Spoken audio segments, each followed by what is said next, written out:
But it's more than just sitting there with God that matters. But we should do what we're saying in the second point is actually going to him and expressing the stuff that happens. And for here, the backing verse is going to be First Kings chapter 19, verses 9 through 11, because here we're going to continue to follow the story of Elijah, because now he's reached Mount Horeb after this 40-day journey. And it says here in verse 9, we pick up that he went into a cave and spent the night, and the word of the Lord came to him and said, "What are you doing here, Elijah?" He replied, "I have been very zealous for the Lord God Almighty. The Israelites have rejected your covenant, turned down your altars, and put your prophets to death with the sword. I am the only one left, and now they are trying to kill me too."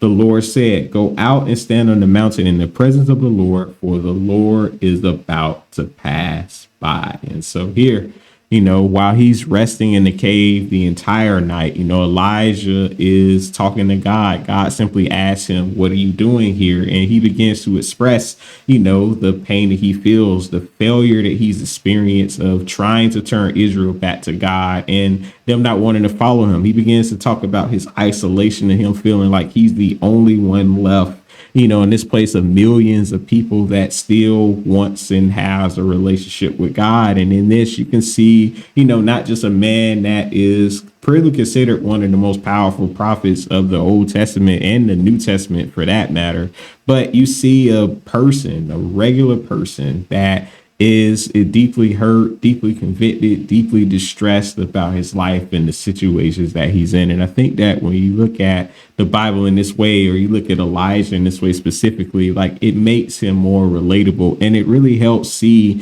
that even in this situation, with this man being broken, with this man being depressed and isolated, that God, is so careful and concerned that he wants to know what's wrong with him. And honestly, everyone, that's how, the second phase of how we get through this process of letting go our past. We simply just express those things to God and just tell him, what's on our mind. And I think that when you look at our world today and you look at, religiosity and things of that nature, we tend to put God on this side, right? Where we either ask God for stuff or we think he's not going to do anything for us at all. And when you begin to look at God in that way, you're not able to see the fact that he wants a relationship with you. And so ultimately, in order for us to get to a good point with God, to get to where God truly desires us to be, we have to have a relationship with him. And that relationship involves us, telling him not just about our goals and our dreams, but the things that's going on at every point of our life, the way that we feel, our deepest thoughts, our emotions, our flaws and insecurities. We talk about,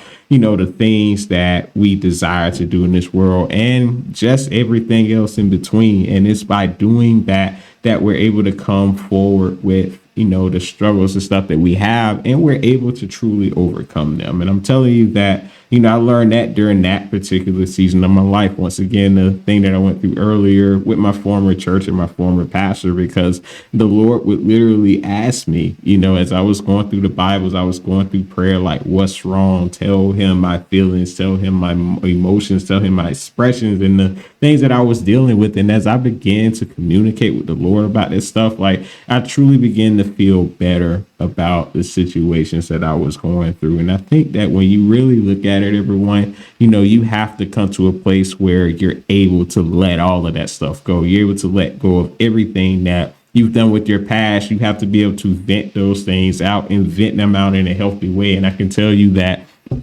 this is something that can only, I truly believe, be achieved through God by simply just expressing those things to him. Because if you don't, then you're gonna try to find or fill a void with something else, right? So some people, they may try to over rely on other people in their lives that may not have the emotional strength or capacity to hear your issues. Some people may decide to rely on their work. They may overwork. Some people may spend all day sleeping or eating or drinking, but either way, they try to substitute, God for all of these other things that ultimately may give them some temporary relief from their situation, but it won't fulfill or remove the issue entirely. And ultimately, everyone, we want to remove the situation entirely. So here, in this second point, we have to be able to express our deepest feelings to God if we want to heal from our past. And it's in that time that God will respond to us the same way that he responded to Elijah. And